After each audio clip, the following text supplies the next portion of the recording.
जोरदार तालियां बजाकर अभिवादन करें।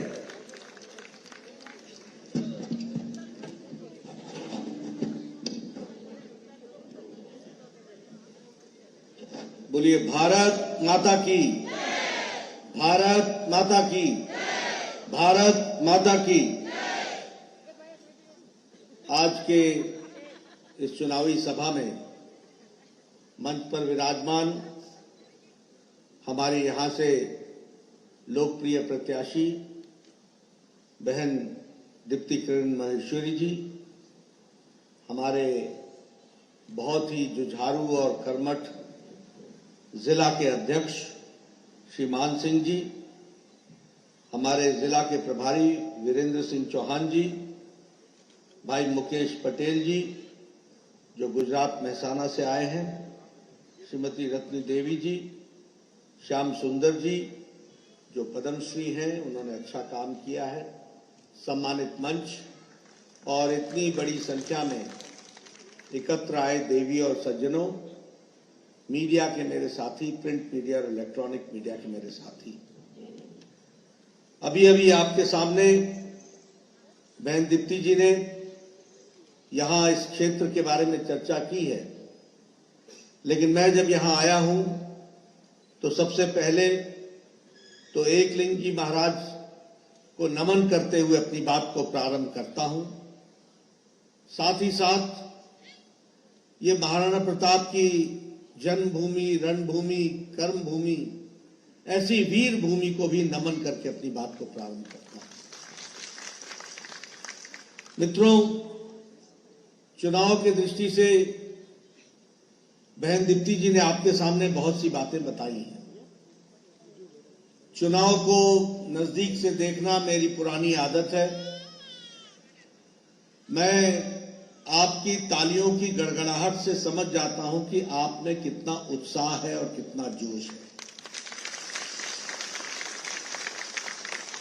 और आपकी तालियों से मैं ये निष्कर्ष पर पहुंचता हूं कि आपने ये जो राजसमंद की विधानसभा जो अभेद है उसको आपने सुरक्षित रखते हुए फिर से दीप्ति बहन को जयपुर विधानसभा में भेजने का निर्णय ले लिया है।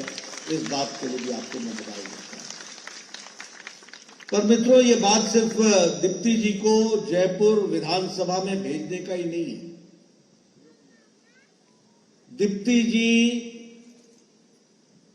राजस्थान के मान सम्मान को लौटाने का और राजस्थान के गौरव को फिर से स्थापित करने का माध्यम है, इस बात को हमको समझना चाहिए। जो गहलोत सरकार ने जिसकी नीयत में हमेशा खोट रहा, उसने राजस्थान के गौरव को बहुत गहरी चोट पहुंचाई है।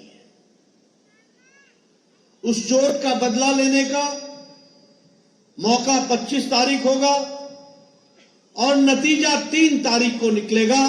आपका उसमें सहयोग मिलेगा, ऐसा मेरा विश्वास है। मित्रों, राजस्थान जो वीरों की भूमि, संतों की भूमि, अध्यात्म की भूमि, पगड़ी की लाज रखने वाली भूमि, इसको गहलोत सरकार ने 5 साल में ग्रहण लगा दिया। ये राजस्थान को ग्रहण लग गया। और ग्रहण कैसा लगा?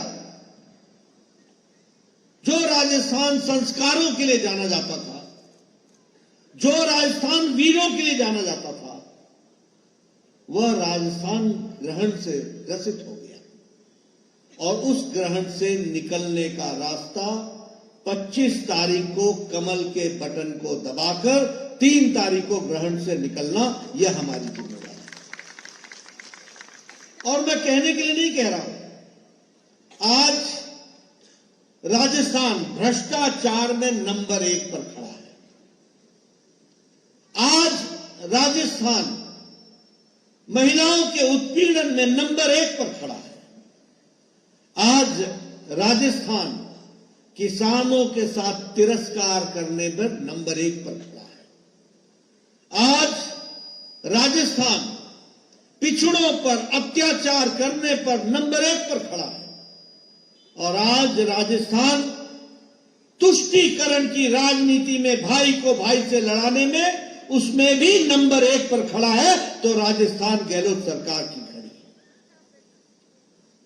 और फिर मैं कहने के लिए नहीं कह रहा, मित्रों, जहां जहां कांग्रेस होगी वहां वहां भ्रष्टाचार होगा। जहां कांग्रेस होगी वहां भ्रष्टाचार होगा। जहां कांग्रेस होगी वहां अत्याचार होगा। जहां कांग्रेस होगी वहां व्यभिचार होगा। जहां कांग्रेस होगी वहां लूट होगी। जहां कांग्रेस होगी वहां गफलत होगी। जहां कांग्रेस होगी वहां घोटाला होगा। जहां कांग्रेस होगी वहां छलावा होगा। और फिर मैं कहने के लिए नहीं कह रहा हूं, उदाहरणों के साथ बताऊंगा आपको। लेकिन आज मैं ये कहना चाहता हूं कि जहां जहां भारतीय जनता पार्टी होगी वहां वहां विकास होगा। जहां भारतीय जनता पार्टी होगी वहां तरक्की होगी। जहां भारतीय जनता पार्टी होगी वहां महिलाओं का सशक्तिकरण होगा। जहां भारतीय जनता पार्टी की सरकार होगी यहां युवाओं को आगे बढ़ने का रास्ता होगा। जहां जहां भारतीय जनता पार्टी की सरकार होगी वहां किसानों का सम्मान होगा। जहां जहां भारतीय जनता पार्टी होगी वहां अनुसूचित जाति के लोगों को मुख्य धारा में शामिल होने का अवसर होगा। जहां जहां भारतीय जनता पार्टी की सरकार होगी वहां आदिवासी भाइयों को कंधे से कंधा मिलाकर देश में आगे बढ़ने का मौका होगा। यह हमको समझना चाहिए। अब आप बताओ, जब मैं भ्रष्टाचार की बात बोलता हूं, बोलो कांग्रेस ने पनडुब्बी घोटाला किया था कि नहीं किया था? मैं पीछे से आवाज सुनना चाहता हूं, किया था कि नहीं किया था? बोलो कांग्रेस ने हेलीकॉप्टर का घोटाला किया था कि नहीं किया था? बोलो कांग्रेस ने 2G का घोटाला किया था कि नहीं किया था? बोलो कांग्रेस ने CWG का घोटाला किया था कि नहीं किया था? बोलो कांग्रेस ने कोयला का घोटाला किया था कि नहीं किया था? बोलो कांग्रेस ने चावल का घोटाला किया था कि नहीं किया था? इन्होंने ना आकाश छोड़ा, न नीर धरती पानी छोड़ा, न पाताल छोड़ा, न धरती छोड़ी। तीनों लोग को लूट करके रखा। यह कांग्रेस का इतिहास है। मैं सही बोल रहा हूं? अब आप बताइए, मैं आपसे पूछता हूं, यह गहलोत सरकार ने वृद्धावस्था पेंशन में घोटाला किया कि नहीं किया? मतलब बुजुर्गों को भी नहीं छोड़ा। और मालूम है कितने का घोटाला किया? 450 करोड़ रुपए का। छोटा मोटा काम नहीं पकड़ते। आप बताइए, अशोक गहलोत के भाई ने सब्सिडी का फर्टिलाइजर एक्सपोर्ट किया कि नहीं किया? जरा जोर से बोलो भाई, किया कि नहीं किया? आप बताओ, अशोक गहलोत के परिवार ने 11,000 करोड़ रुपए का सरकारी कॉन्ट्रैक्ट लिया कि नहीं लिया? अपने घर में रेवड़ी भरी कि नहीं भरी? ऐसी सरकार को रहने देना है क्या? ये भ्रष्टाचार के रिकॉर्ड तोड़ने वाले लोग हैं। आप बताइए, महिला उत्पीड़न में नेशनल क्राइम रिकॉर्ड ब्यूरो में सबसे ज्यादा रेप राजस्थान में हुए कि नहीं हुए? महिलाओं के साथ उत्पीड़न हुआ कि नहीं हुआ? अलवर की घटना भूल तो नहीं गए हो? प्रतापगढ़ की घटना भूल तो नहीं गए हो? चूरू की घटना भूल तो नहीं गए हो? भीलवाड़ा की घटना भूल तो नहीं गए हो? और अभी अभी दौसा में घटना घटी, इसको भूल तो नहीं गए? ऐसी घटना घटी है कि मैं इस मंच से बोल भी नहीं सकता। इतने शर्मसार किया है, इतना शर्मसार किया। बोलो, ऐसी सरकार को रहने का अधिकार है क्या? अब मैं आपसे पूछता हूं, इन्होंने कहा था कि नहीं कि किसानों का कर्जा माफ करेंगे? कहा था कि नहीं कहा था? आज 19,400 किसान अपनी भूमि को कुर्क करके बैठे हैं कि नहीं बैठे? अब बताओ, इसका न्याय मिलना चाहिए कि नहीं मिलना चाहिए? अगर न्याय मिलना है तो रास्ता एक ही है, राजसमंद की चारों सीटें कमल खिले और कमल का विकास हो, इस बात को हमको ध्यान में रखना है। अब मैं धार्मिक उन्माद के ऊपर आना चाहता हूं। आपने सोचा था कभी? मित्रों, याद किया करो, ये चुनाव सिर्फ किसी अपने पराये को वोट देने का नहीं है। ये अपने पराये को वोट देने का विषय नहीं है। विषय ये है कि कभी राजस्थान की धरती पर सुना था सर तन से जुदा होगा, सर तन से जुदा होगा? सुना था? गहलोत सरकार में सुना कि नहीं सुना? कन्हैया लाल की घटना याद है कि नहीं है? ये घटना राजस्थान में घट करके आती है। मैं आपसे पूछना चाहता हूं, आप बताओ कि ये राम की जो यात्रा निकली हमारे जयंती पर, रामनवमी की जयंती पर, उसको रोकने का काम गहलोत सरकार ने किया कि नहीं किया? आप बताइए, कांवड़ यात्रा को रोकने का काम किया कि नहीं किया? 300 साल पुराना शिव मंदिर बुलडोजर से ढाया कि नहीं ढाया?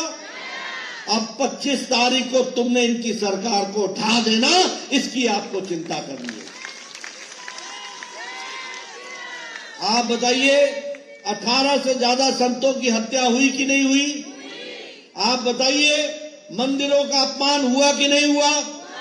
आप बताइए, यात्रा निकलने पर रोक लगाई गई कि नहीं लगाई गई? ये इस तरीके की घटना इन लोगों ने की है। मैं यहां ये भी पूछना चाहता हूं कि क्या 5 साल गहलोत सरकार ने एक काम नहीं किया? क्या एक ही काम किया ना? क्या था? क्या काम था?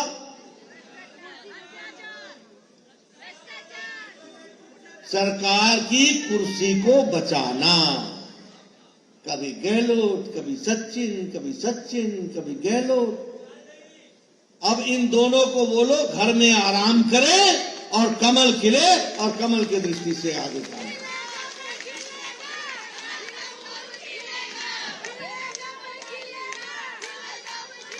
अब आप बताओ मेरे को, मेरे नौजवान भाइयों बताओ, इस 5 साल में 19 पेपर लीक हुए कि नहीं हुए?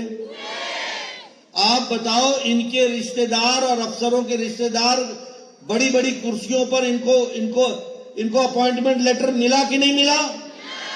और पेपर लीक हुए, हर साल 3-3 पेपर लीक हुए। पटवारी की भर्ती का पेपर लीक हुआ कि नहीं हुआ? पुलिस भर्ती का पेपर लीक हुआ कि नहीं हुआ? आप बताओ, वन रक्षक की भर्ती का पेपर लीक हुआ कि नहीं हुआ? लाखों नौजवानों के साथ इन्होंने अन्याय किया कि नहीं किया? अगर इन्होंने अन्याय किया है तो 25 तारीख को तुमने न्याय कर देना, कमल का बटन दबा करके। इसकी आपको चिंता करनी है। मित्रों, मैं आपके सामने एक लंबी लिस्ट रख सकता हूं, लेकिन अभी तो आपको इनका भ्रष्टाचारी चेहरा, घपलेबाज चेहरा, लूट करने वाला चेहरा रखा है। लेकिन दूसरी ओर मैंने कहा कि बीजेपी है जहां विकास है। आप बताओ, 70 साल बाद राजसमंद में नैरो गेज से ब्रॉड गेज का काम शुरू हो गया कि नहीं हो गया? सड़कें बननी शुरू हो गई कि नहीं हो गई? मित्रों, जहां हम होंगे, जहां कमल होगा, वहां विकास होगा। आप बताइए, मोदी जी के राज में भारत आगे बढ़ा है कि नहीं बढ़ा है?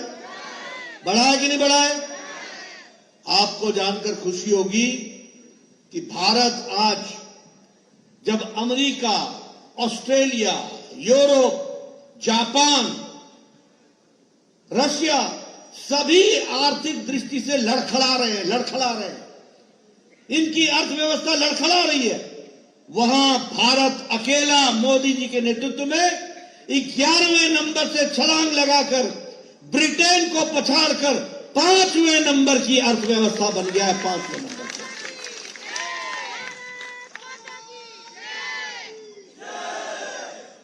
आपको जानकर के खुशी होगी कि इस दिवाली में व्हाइट ट्रांजैक्शन से सोने की खरीदी 50,000 करोड़ रुपए से ज्यादा की हुई। यह है भारत, यह है आर्थिक विकास, जिसको हमको समझना होगा।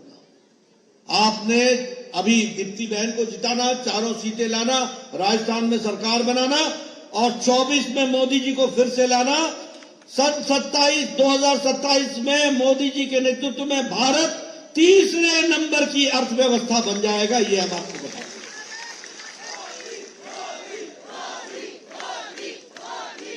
आज भारत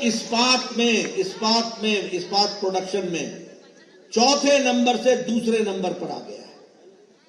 इस दिवाली में 55 लाख से ज्यादा गाड़ियां खरीदी गई हैं। भारत तीसरे नंबर का ऑटोमोबाइल मार्केट बन गया है, ये भारत है।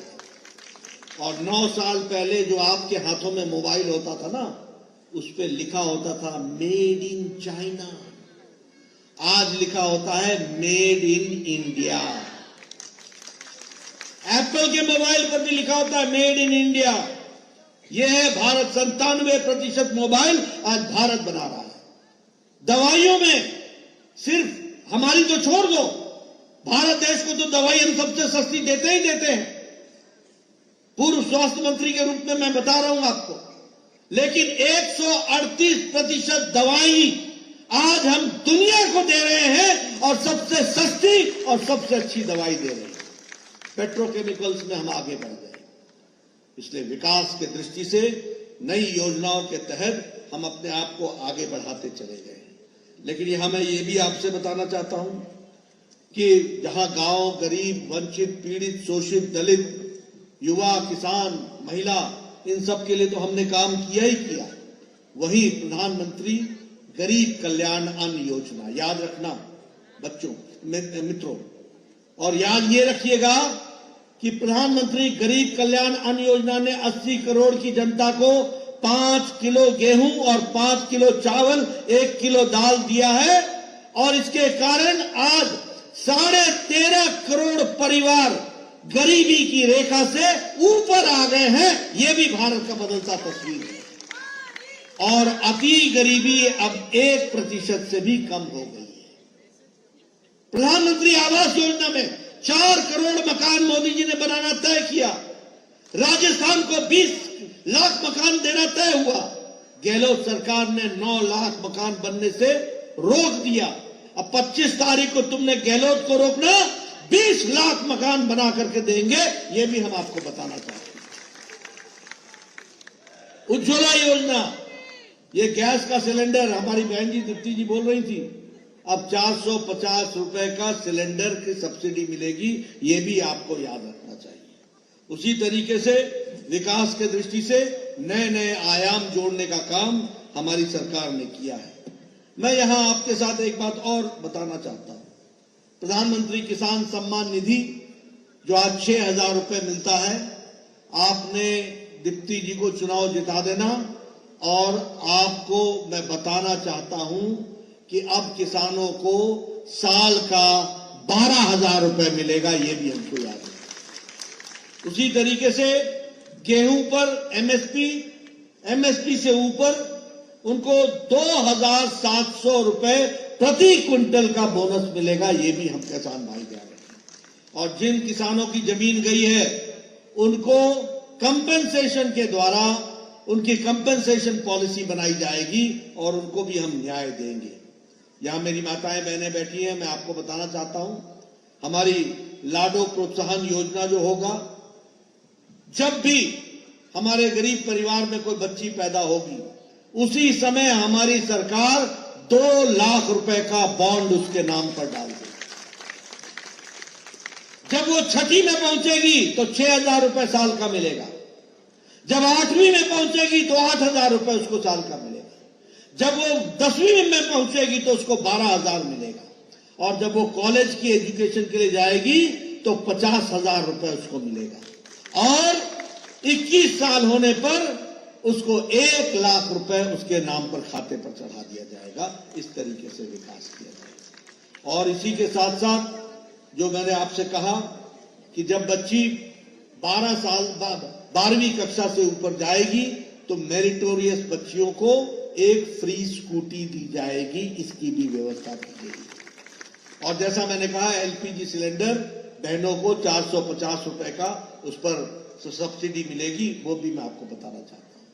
जो हमारे गरीब बच्चे, उनको साल का 1,200 रुपए सिर्फ पढ़ाई की पुस्तक और पुस्तक के साथ साथ यूनिफॉर्म खरीदने के लिए साल का 1200 रुपए, किसी भी जाति का होगा उसको 1200 रुपए मिलेगा। इस तरीके की हम व्यवस्था करेंगे। और एक बात मैं बताना चाहता हूं कि SIT, स्पेशल इन्वेस्टिगेशन टीम, जिन लोगों ने जल जीवन मिशन में जेब भरी है, जिन लोगों ने फर्टिलाइजर में घोटाला किया है, जिन लोगों ने माइनिंग में घोटाला किया है, जिन लोगों ने भर्ती में घोटाला किया है, जिन लोगों ने हमारे मिड डे मील में घपला किया है, हम एक SIT बैठाएंगे, इन्वेस्टिगेशन करेंगे और जो दोषी होगा उसको जेल की सीखों के पीछे डालेंगे। इस तरीके की हम व्यवस्था करेंगे। इसलिए मित्रों, यह चुनाव सिर्फ दीप्ति जी का नहीं है, यह 4 विधानसभा राजसमंद का नहीं है, यह चुनाव राजस्थान की अस्मिता को बचाकर और उसके गौरव को वापस लाने का है। और इसका अवसर 25 तारीख को आपको मिलने वाला है। बताइए, आप दीप्ति जी को चुनाव जिताएंगे? पीछे से मैं सुनना चाहता हूं, जिताएंगे? मैं एक बात और बोलना चाहता हूं, भावनाओं के साथ भर करके और भावनाओं के कारण किरण जी मेरे साथ महामंत्री थी। हम दोनों ने संगठन में लंबे समय काम किया। मुझे नहीं मालूम था कि इतने जल्दी वो हमको छोड़ करके चली जाए। वो बार बार हम आसाम के प्रभारी एक साथ रहे, हम पंजाब के प्रभारी एक साथ रहे, हमने गांव गांव घूमा। वो बार बार बोलती थी कि राजसमंद आइए, राजसमंद आइए। मैं नहीं आ सका, पर मुझे मालूम नहीं था कि आज मुझे आना होगा। तो मैं उनकी पूज्य बेटी के लिए, उनके पूज्य माता के जो इच्छा थी वो तो हम पूरी नहीं कर पाए, लेकिन आज मैं यहाँ आया हूँ और दीप्ति जी के लिए आपसे चुनाव में हम अपने संबंधों के आधार पर आपसे कमल के निशान पर बटन दबाने का निवेदन करने आए। मुझे पूरा विश्वास है कि आप समय की नजाकत को समझते हुए और समय की परिस्थितियों को समझते हुए आज आवश्यकता है कि गौरवमय राजस्थान, विकास विकसित राजस्थान, हर के लिए आगे बढ़ने का रास्ता राजस्थान, इसको पूरा करने का अवसर 25 तारीख को आपको मिलेगा। आप इसको पूरा कीजिए, यही मैं कहना चाहूंगा। आपने मेरी बात सुनी, आपका बहुत बहुत धन्यवाद। जय भारत, जय राजस्थान। भारत माता की। निश्चित ही